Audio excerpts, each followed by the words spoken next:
Welcome back to Pokemon episode summaries. Today, I'll be doing episode 272, Can't Beat the Heat. The episode begins right where the last episode left off, with Hydro Pump and Fury Attack about to collide, as the battle between Gary's Blastoise and Ash's Heracross was going on. The first thing we find out is that the attacks actually didn't collide, as Heracross knew that its Fury Attack wouldn't be able to overpower the Hydro Pump, so it decided to hide behind a rock. However, the Hydro Pump was so strong that it broke the rock that Heracross was hiding behind, and knocked it out, bashing it into another rock, meaning that Gary had just knocked Heracross out, and the referee declared this, forcing Ash to recall it. Gary's cheerleaders then cheered for Gary, as Misty and Brock commented on how strong Blastoise's Hydro Pump was, even for a Blastoise, and knew that Ash would likely need some motivation after that loss, so they instructed Psyduck and Politoed to cheer for Ash, which they did, with Pikachu joining in as well. Ash then sent out his next Pokemon, being his Muck. That's right, it was actually in a battle again after all this time. Blastoise went for the first attack, being a Skull Bash, but since Muck was literally just a blob of slime, this physical attack did nothing to it, so it was able to attack on its own using a Sludge Bomb. Before the Sludge Bomb could make contact, though, Blastoise withdrew into its shell and used Rapid Spin to send the Sludge Bomb back at Muck. Blastoise then tried to hit Muck while still spinning inside of its shell, but Muck was able to trap Blastoise's shell underneath him and smother it. Just like how he always smothered Oak, which Oak commented on, complimenting Muck on actually using its smothering ability for battle, with Ash's mom joining in on cheering for Muck as well, wanting to show her support for Ash. Unfortunately, Blastoise wasn't trapped in Muck's slimy body for long, as he used Hydro Pump to hit Muck from below, forcing Muck to let go of Blastoise, knocking it down in the process. Seeing that Muck was in a vulnerable position now, Ash recalled his Muck so it could take a rest for a little bit before coming back out, and decided to send in his Bayleaf instead, hoping that Bayleaf would do better since it was a grass type, which had the type advantage over Blastoise. Harrison watched as Ash did this, commenting that Blastoise may win because it was just so strong, stating that the type matchup and Ash having the advantage didn't matter. Brock and Misty were initially thinking this as well, but when they saw Bayleaf manage to dodge Blastoise's first Hydro Pump by jumping up into the air by pushing off the ground with its Vine Whip, they began to have faith in Ash, until, however, Bayleaf tried to go for a Razor Leaf in midair, only for the Razor Leaves to be deflected by Blastoise, withdrawing back into its shell and using Rapid Spin again. Bayleaf then tries to do Body Slam on Blastoise spinning in its shell to stop it from moving, but Blastoise quickly comes out from its shell and bites Bayleaf's leaf on its head, preventing her from using the Body Slam, or any other move that Ash tried to order for that matter, as Blastoise then threw Bayleaf to the ground, essentially launching it away by throwing it with its leaf, knocking Bayleaf out, and giving Gary another win, as the referee declared this, and the cheerleaders cheered for Gary some more. As Ash recalled Bayleaf, and Gary congratulated his Blastoise, Ash thought that Gary was probably thinking he was a weak little bitch right now, so he assured Gary that he was still planning on winning, and even though he was in a pretty bad spot right now, he would climb his way out of it. Gary simply laughed, doubting this. And before Ash could rebut back, the referee interrupted, stating that since Ash had lost 3 Pokemon, then it was now time for an intermission, since they had potentially reached the halfway point of the battle, clarifying that the intermission would only be 5 minutes. Come on, man, what are you going to do in 5 minutes? Well, I guess talk to your friends, as Gary talked to his cheerleaders, and Ash talked to Brock and Misty. They try to give him some advice that would actually help Ash, but all they can think about is how Ash really should have chose Pikachu for the battle, since Blastoise was a water type. Upon hearing this, Pikachu wanted to join in on the battle, but Ash regretfully told Pikachu that he couldn't because Ash had already pre-registered all of his 6 entries, and he couldn't change mid-battle, making Pikachu somewhat pissed off. Though Ash managed to calm Pikachu down when he told Pikachu that he should be grateful to not have to fight, since Blastoise was a really tough opponent, and reminded Pikachu that it almost got hurt last time it fought a Blastoise. Upon hearing what Ash said, Pikachu was now grateful that it wasn't on the field, though a part of it did want to kick Blastoise's ass. Meanwhile, in the audience, Ash's mom and Professor Oak were talking about how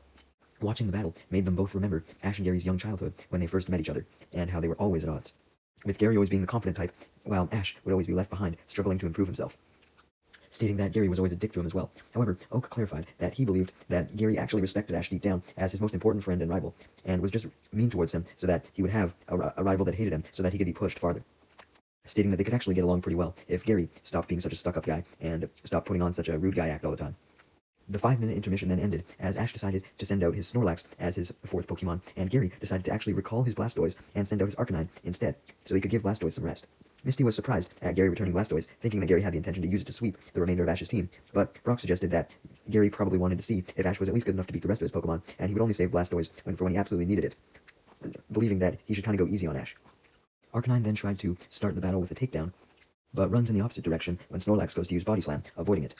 Before Snorlax can go for a tackle, Arcanine then traps Snorlax in flames with a Fire Spin, essentially creating a fire vortex. Snorlax tries to walk through the vortex, but it can't, so it uses Hyper Beam to destroy the fire vortex, and then it hits Arcanine as well, knocking it out. Arcanine tried to get up from the Hyper Beam, but it couldn't, forcing Gary to recall it, giving Ash a win, which the referee declares as Misty and Brock cheer, and Ash's mom takes a picture of Snorlax, cheering and clapping as well, surprised to see Snorlax have so much power, because she was used to only seeing it eat and sleep. She doesn't believe that she had actually ever saw Snorlax in action before, leading Oak to comment on how all Pokemon had to have some ability to battle, even ones that didn't usually want to, like Snorlax, and also commented on how it usually seemed like Pokemon that were adverse to battling were the strongest ones. Ash, of course, decided to keep Snorlax out, wanting to keep using Hyper Beam, but Gary then sent his Nidoqueen back out as his next Pokemon, leading Ash to warn Snorlax that Nidoqueen also knew Hyper Beam. So, Snorlax's may not be that effective. Ash decided to fire a Hyper Beam anyways, in an attempt to warn the Nidoqueen of Snorlax's power at least, to intimidate it. But Nidoqueen bounces off of its tail to dodge the Hyper Beam, being launched into the air, essentially copying Bayleaf's Vine Whip strategy that it did earlier, where it lifted up into the air, pushing off its vines. That proved how Gary was able to get as strong as he did, as he took traits from other trainers and their Pokemon. However, even though Nidoqueen was in the air, going to land down on Snorlax, Snorlax tried to intercept by shooting its Hyper Beam still, but before the Hyper Beam could come out, Nidoqueen landed directly on Snorlax's face, before pivoting to his belly as well, which stopped the Hyper Beam from unleashing, and then Nidoqueen used Double Kick on Snorlax's face and body, and tries to finish Snorlax off with a Hyper Beam, but before the Hyper Beam could release from Nidoqueen, Snorlax manages to somehow slide out underneath Nidoqueen, making it fall off of him, as Snorlax finishes Nidoqueen off with an Ice Punch, forcing Gary to recall it. Since Nidoqueen was not only knocked out, but also frozen. Ash, Misty, and Brock then celebrated, as the match was now tied up, which the referee officially declared.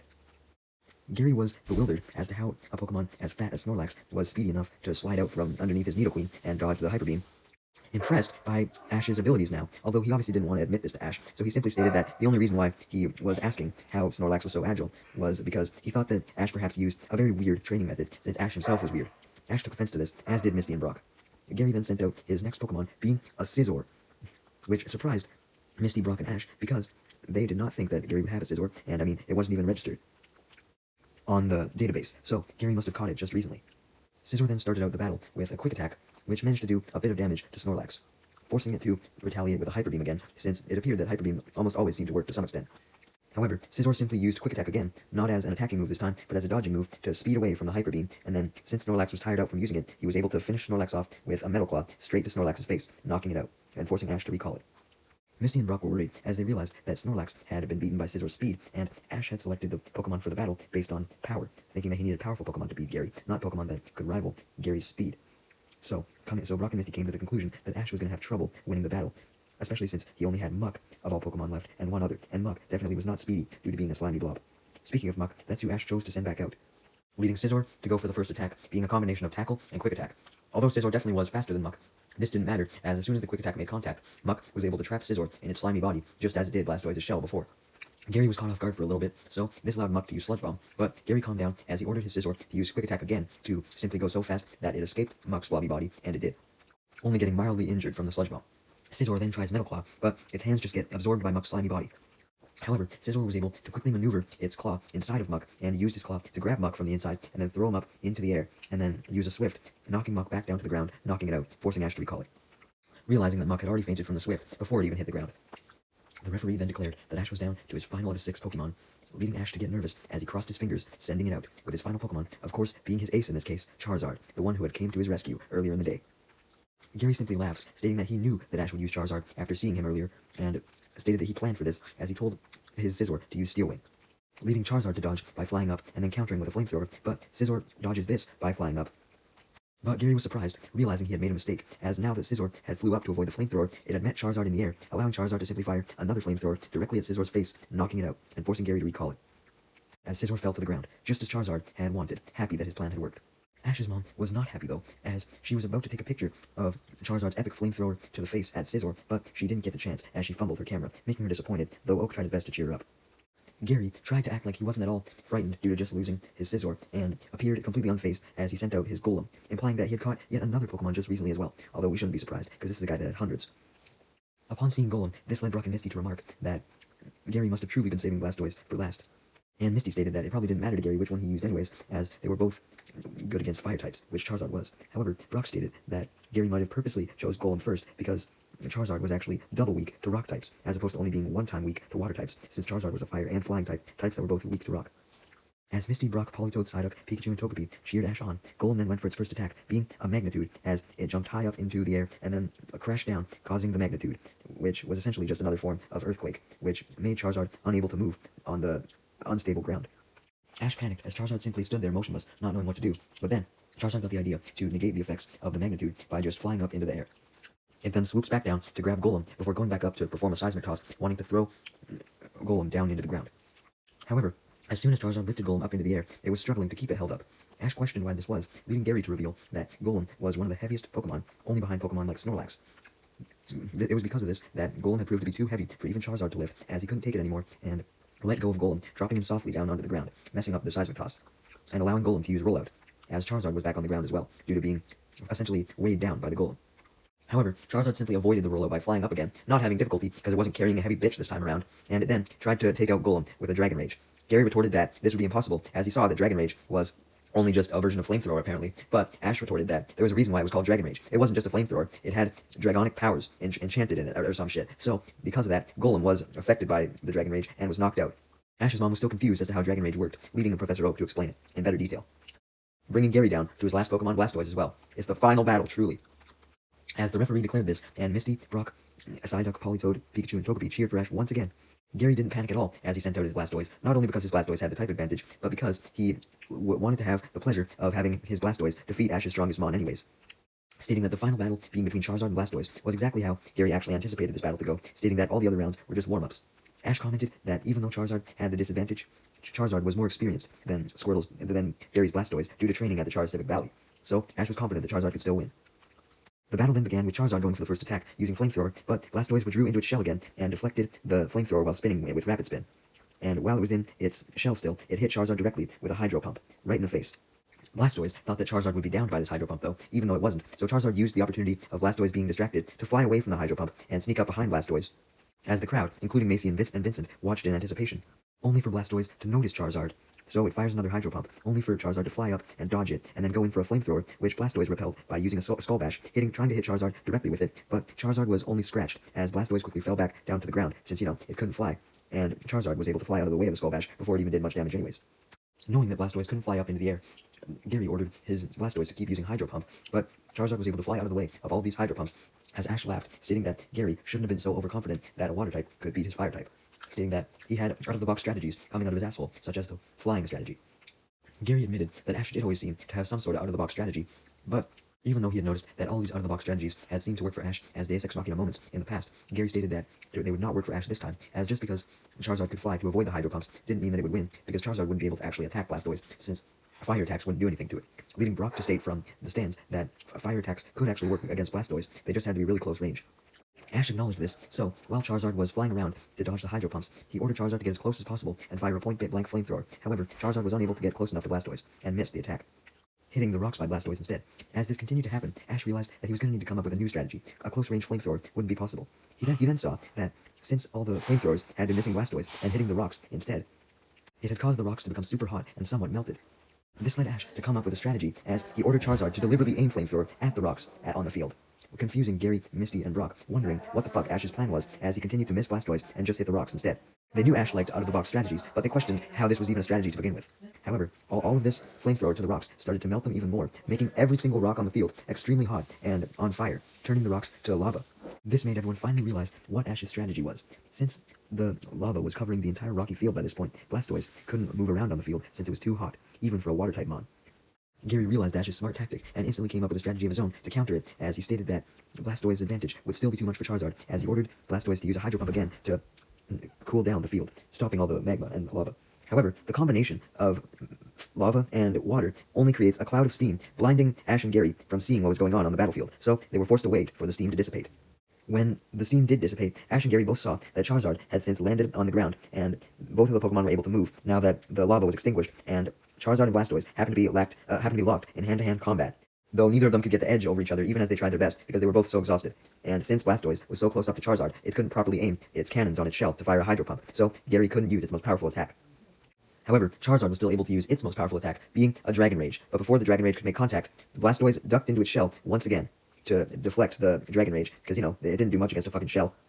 Since Blastoise remained in its shell, though, this allowed Charizard to simply pick up Blastoise's shell and fly up into the air, attempting to throw it down to the ground with a seismic toss. Blastoise then tried to force Charizard to drop him by popping out of its shell and biting Charizard's arm. However, Charizard still held on to Blastoise in spite of the pain, even though it was literally growling and fucking yelling at this point due to the pain it was in, as Blastoise wouldn't let up, leaving Misty and Brock, as well as Oak and Ash's mom, shocked at how Charizard was able to withstand the pain like that. Ash thanks Charizard for hanging in there and instructs it to drop Blastoise now, and Charizard obliges as it rises up to the top of the sky, glaring at Blastoise, as Blastoise angrily glared at it, indicating that it wasn't just Ash and Gary that had a rivalry, but Charizard and Blastoise as well now, as Charizard threw Blastoise to the ground and landed beside him. creating a huge-ass impact that created dust everywhere as Charizard roared, hoping that it had won. The roar then stopped, leading everyone to wonder what the fuck had happened, as they could only see the dust, not Blastoise or Charizard. Gary, Ash, Misty, Brock, Psyduck, Politoed, Togepi, Pikachu, Oak, Harrison, Ash's mom, I'm fucking doing the poker rap at this point. The rest of the crowd, Macy, fucking Vincent, they all watched, wondering what the fuck was going on when suddenly the dust cleared. And it was revealed that Charizard wasn't the only one standing up, but Blastoise was as well, because it had managed to withstand the seismic toss attack somehow, which was very rare for a Pokemon. So, with Blastoise and Charizard both up, they proceeded to still glare at each other, both extremely angry from what had happened during the seismic toss. After a few seconds of staring though, Blastoise began to lose its footing, indicating that the damage of the seismic toss really had taken its toll, and as Blastoise tried to stay standing up, it couldn't, as it fainted. The seismic toss was too goddamn strong. And once Blastoise fainted, there was a huge echo that signified Blastoise had collapsed, and was now knocked out, as the referee officially declared that Blastoise was unable to battle, meaning that Gary had lost all of his Pokemon, so Ash was officially the winner of the match, thanks to his Charizard. Ash was obviously immensely shocked that he was actually able to beat his lifetime rival Gary for once. Let's go, Ash finally did it. Anyways, he was more surprised when Gary simply just calmly walked away, as he thought that Gary would have an outburst due to losing. Misty and Brock then came up to Ash to congratulate him, with Pikachu joining in as well, as Pikachu jumps on Ash's shoulder, and Ash jumps up for joy, thanking Charizard for the spectacular battle and how much effort it put in, stating that the win wouldn't have been possible without it. Ash should be proud, man. He's had a rivalry with Gary since episode fucking 1, and we're on episode 272, and he finally beat Gary. Let's go, bro. Meanwhile, as for Team Rocket, they were very happy, as just like the previous days, they had ended up making a whole bunch of money, quadrupling their profit, just as James had hoped. Team Rocket then began to panic, though, as Delibird showed up, wanting to collect this month's debt from Team Rocket. Delibird then spotted the money, as Team Rocket tried to explain that it wasn't theirs, although Delibird obviously didn't believe them, and proceeded to steal all of Team Rocket's profits. Jesse tried to stop Delibird from going away, but Delibird simply showed Team Rocket their large-ass debt receipt, reminding them that they had to pay with their money whether they liked it or not. Delibird then left with the money, making Jesse angry, but Meowth, having seen their debt list, realized that with all the money that Delibird now had from them, their debt was almost entirely repaid, and suggested that if Team Rocket simply just kept selling some fake badges as the tournament went on, then they could potentially pay off all their debt, admitting that that would mean that they wouldn't get to buy anything luxurious that they wanted, but they did want to stay in Team Rocket, so if they were able to pay off their debt, then that was a good thing. Jesse and James, of course, wanted to pay off all their debt as well, so Jesse suggested that even after the league was over, they should franchise their concession stand and put it all over the region for people who want to get badges. James and Meowth liked this idea, so Team Rocket said their motto, stating their plan to sell more fake badges at the Pokemon League and outside of it, with Wobbuffet forcibly popping out of Jesse's Pokeball at the end of the motto. Later that night, it seemed as though Gary had went by the same river that he and Ash had met at earlier to calm himself down after his loss, and he also expected that Ash likely wouldn't be able to sleep due to advancing to the top 8 tomorrow, and he would basically be so excited that he couldn't sleep, and he wanted to talk to Ash, and sure enough, Ash soon arrived. Ash instantly questioned Gary what he was doing down by the lake, as Gary then handed Ash his half of the Pokeball so Ash could have a completed one, adding that Ash had earned it after his victory against him today.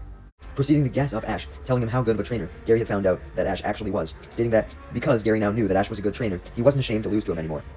Stating that the reason why he felt as though he lost when he failed to catch the Pokeball when he was fishing was because he felt ashamed of himself for losing, because, you know, he felt as though he shouldn't have been able to fucking fuck up fishing, but he didn't feel bad about this loss, since Ash had beat him fair and square. Essentially, he didn't mind losing if he knew that he had actually given it his all and lost against someone worthy, stating that he didn't believe that it was worthy to have failed to catch a fucking Pokeball. Gary then congratulates Ash on him being able to give Gary his first 6-on-6 loss, and helping him realize that losing was pretty normal, and it was okay to lose as long as you gave it your all. Ash thanked Gary for all the compliments as the two of them shook hands, and Gary promised to cheer for Ash in the top 8. Ash thanked Gary for the support, also thanking him for finally coming around and actually being a nice guy, leading Gary to state that he would remain friends with Ash regardless of if he lost to him or not, revealing that Gary and Ash now had respect for each other after realizing how hard each of them were willing to go during the battle. Yay! Ash and Gary were friends now! The next day, it was then time for the top 8 battles to begin, with Ash and Harrison's battle taking place first, on the grass field. The computer then randomly decides that Ash should make the first move and send out his Pokemon first, so Ash decides to send out his Pikachu as his first Pokemon, as Harrison, to Ash's shock, takes out a Kecleon, another Pokemon from Hoenn, which Ash obviously didn't know about, so he took time to stare down the Kecleon, as Harrison and Ash stared down each other as well, ready for this battle to begin.